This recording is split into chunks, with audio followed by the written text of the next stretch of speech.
I'm Fiona. I'm the Regional Director for Europe for South African Tourism, based at our head office in Johannesburg. Thank you for talking to Breaking Travel News today. How are you finding World Travel Markets 2011? It's been great so far. I must admit that it's been a lot more positive than last year.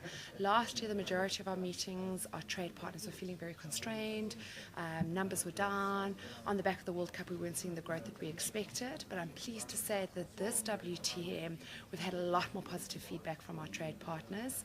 Not only have they closed their figures much higher than last year, but their forward bookings, the majority of our trade partners have been reporting that their forward bookings are substantially up. And the South African products that are represented here are also very eager to negotiate the right price points to ride that growth trajectory even further into the future. So good business being done. Okay. We're here in London, and the UK is obviously a very important market for you. Perhaps the economic situation hasn't been as strong as it could have been. Are you seeing that have an impact on tourism in the destination at all? Definitely it's had an impact for us for the past few years. There's no doubt about it that the constrained economic environment has put an impact on arrivals. We've managed to remain relatively consistent with small amounts of growth out of the UK market. But I think that really what's happening now is that the consumer is recalibrating. They've kind of got used to the idea of the recession, and travel remains an important part of people's lives. So we're starting to see the growth because people are saying this might be the economic environment, but it's still important for me to travel. I want to sweat my money for as much as possible, get the right value for money, and South Africa is presenting itself as a very good value for money destination, and we're now getting the growth from that. It's also perhaps an emerging urban destination. It's famous. South Africa's famous for its wildlife, obviously, but cities like Cape Town, Johannesburg are emerging on the world stage now. Absolutely. Our brand is always going to incorporate wildlife. We've got fantastic wildlife opportunity.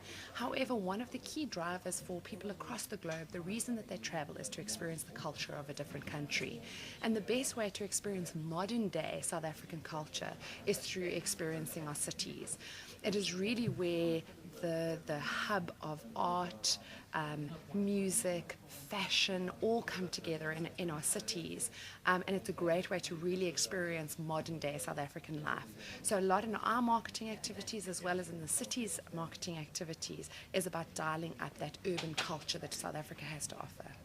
Okay, and just finally, how about reaching South Africa? How are you finding the international airlift situation? I mean, APD is always a big topic here in London, but is that having an impact at all? Airlift is always a hot topic. We've got good airlift coming out of the UK into South Africa. However, the cost of airlift is definitely an influencer in people choosing destinations. However, having said that, I do think that people have decided that a long-haul destination is still on their to-do list for a year, and once they've decided on the long-haul destination, they quickly get used to the idea of what the air ticket is going to cost, but they make sure that they're going to extricate the value while they're on the ground. So it's having an impact on people staying for slightly longer so that they can kind of get better return on investment for that air ticket. So we're getting more length of stay in the country, and they really want to extricate good value for money. And again, that's where South Africa has a great competitive edge. The cost of your experience, food, restaurants, wine in South Africa in comparison to the UK really gives you that extra value for money. Oh, exciting times. We'll have to try and get down and take a look. Thank you for talking to Breaking Travel News. Thank you. Thank you.